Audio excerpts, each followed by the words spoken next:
Hello everyone. Saturday हमने दो बैलों की कथा पाठ के अतिरिक्त प्रश्न और उत्तरों पर चर्चा की थी। आज दीर्घ उत्तरीय प्रश्न और उत्तरों पर चर्चा करेंगे। साथ ही आज ये चैप्टर आपका यहीं समाप्त हो जाएगा। मैं एमसीक्यू भी आपको सेंड करूंगी पीपीटी के द्वारा। दीर्घ उत्तरीय प्रश्न उत्तरों में सबसे पहला प्रश्न है, हीरा और मोती अपने मालिक जोरी के साथ किस तरह का भाव रखते थे? हीरा और मोती अपने मालिक जोरी के साथ अत्यंत गहरा प्रेम और आत्मीयता का भाव और व्यवहार रखते थे। वे अपने मालिक से प्रेम करते हुए उसकी हर बात मानते थे। वे जोरी से अलग नहीं रहना चाहते थे। उनकी इच्छा थी कि उनका मालिक चाहे जितना काम उनसे करवा ले, पर वह उन्हें अपने से अलग बिल्कुल ना करे। जोरी ने जब गया के साथ उन्हें भेजा तो वे रस्सी के पगहे तुड़वाकर, रस्सी पगहे जो गले में लटकी हुई रस्सी होती है उसे पगहे तुड़ाकर गया के घर से भागकर आ गए। उस समय उनकी आंखों में विद्रोहमयी स्नेह झलक रहा था। हीरा मोती को भागने का अवसर मिलने पर भी वे अंत में भागकर जोरी के पास आ गए थे, जो उनके असीम लगाव का प्रमाण है। दूसरा प्रश्न है, दो बैलों की कथा पाठ में लेखक ने सीधेपन के संबंध में क्या कहा है? इसके लिए उन्होंने क्या क्या उदाहरण दिए हैं? दो बैलों की कथा पाठ में लेखक प्रेमचंद जी ने सीधेपन को इस संसार के लिए अनुचित बताया है। इसके लिए उन्होंने गधे और बैलों के सीधेपन का उदाहरण देते हुए कहा है कि सीधेपन के लिए गधा मूर्ख के अर्थ में रूढ़ बन गया है तथा बैल को बछिया का ताऊ कहा जाने लगा है। इस पाठ में भी हीरा मोती के सीधेपन के कारण उन पर अत्याचार किया जाता है, परंतु उनके सींग चलाते या अत्याचार का विरोध करते ही उन पर किया जाने वाला अत्याचार कम हो जाता है। इस तरह अपनी सहनशीलता के कारण भारतीय अफ्रीका और अमेरिका में सम्मान नहीं पाते, जबकि जापान में युद्ध में विजय पाते ही दुनिया भर में सम्मान प्राप्त कर सबसे आगे हम खड़े हो जाते हैं। ये उस समय का वर्णन है जब हमारा देश आज़ाद नहीं था। आज ऐसी स्थितियां नहीं हैं। क्वेश्चन नंबर 3 है, हीरा मोती दो बार झूरी के घर से गया के घर से वापस गए। दोनों बार झूरी की पत्नी की प्रतिक्रिया अलग अलग क्या थी? स्पष्ट कीजिए। थर्ड क्वेश्चन है, हीरा मोती दो बार झूरी के घर वापस आए। दोनों बार झूरी की पत्नी की प्रतिक्रिया अलग अलग क्यों थी? स्पष्ट कीजिए। झूरी ने अपने बैलों हीरा और मोती को गया के घर काम करने के लिए भेजा था। हीरा मोती झूरी से बहुत स्नेह रखते थे। वे झूरी को छोड़कर गया के घर जाना नहीं चाहते थे।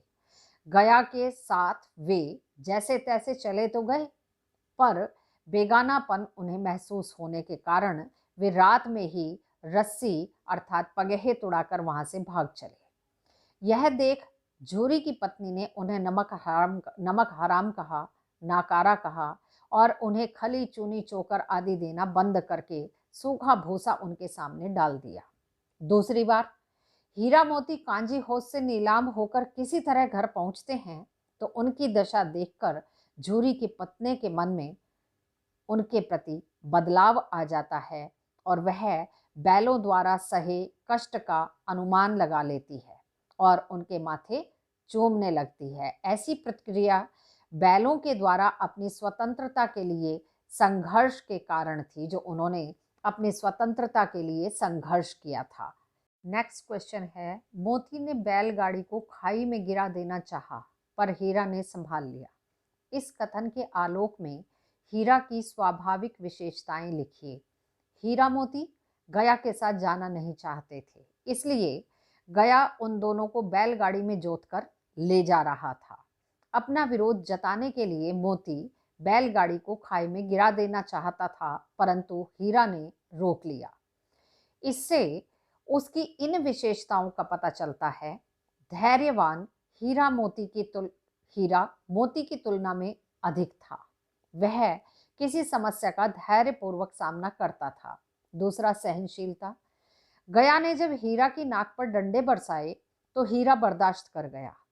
इसी घटना के लिए मोती ने जब गया को मार गिराना चाहा तो हीरा ने कहा कि यह हमारी जाति का धर्म नहीं है, यानी नीति विषयक मूल्य आ गया सामने। अहिंसक।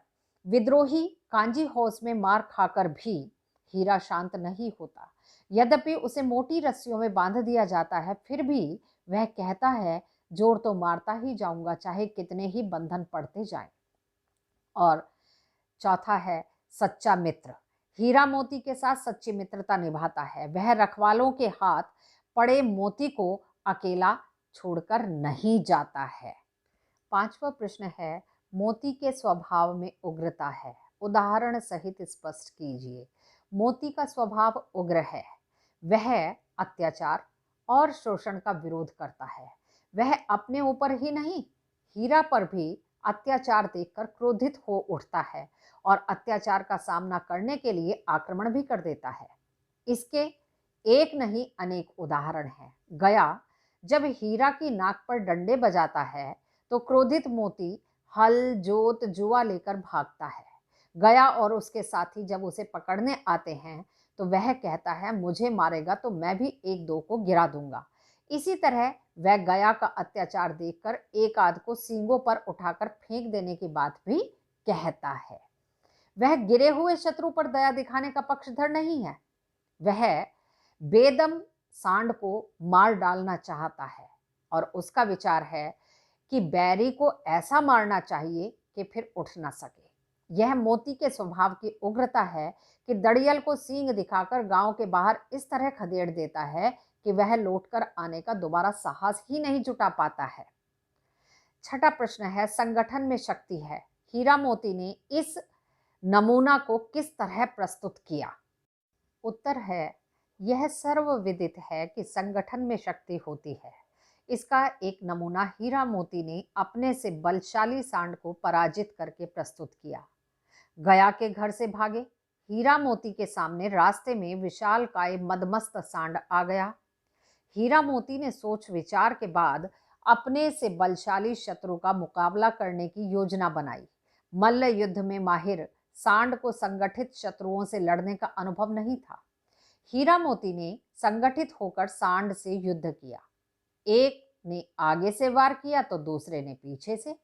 सांड जब हीरा को मारने दौड़ता तो मोती उस पर सींग से वार कर देता और जब वह मोती पर वार करता तो हीरा उसे बगल में सींग घुसा देता। इससे सांड जख्मी होकर बेदम हो गया और गिर गया। नेक्स्ट क्वेश्चन है, हीरा मोती स्वभाव से विद्रोही तो हैं, पर उनके मन में दया भाव भी है। इसका प्रमाण हमें कब और कहाँ मिलता है?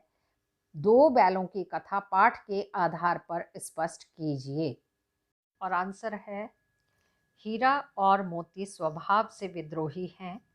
इसी विद्रोह के कारण वे दूसरी बार भी गया के घर से भागते हैं और खेत के रखवालों द्वारा पकड़कर कांजी होस में बंद कर दिए जाते हैं। कांजी होस में हीरा मोती ने देखा कि यहाँ भैंसे, घोड़ियाँ, गधे, बकरियां आदि पहले से ही बंद हैं और वे चारा न मिलने के कारण मुर्दों जैसे जमीन पर निढाल होकर पड़े हैं, बेजान पड़े हैं। इन्हें देखकर हीरा मोती दयार्द्र हो जाते हैं। उनके मन में दया का भाव जागृत होता है। पहले हीरा ने बाड़े की दीवार गिराना शुरू किया, परंतु चौकीदार ने देख लिया और उसे बंधन में डाल दिया। अब मोती ने उग्र रुख अपनाया और 2 घंटे के परिश्रम के बाद बाड़े की आधी दीवार गिरा दी। अब उसने सींग मार मार कर जानवरों को वहां से भगा दिया और उनकी जान बचाई।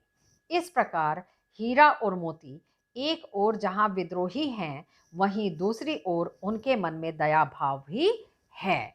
आज हम यहीं तक कार्य को करेंगे और कल नया पाठ हम शुरू करेंगे। धन्यवाद।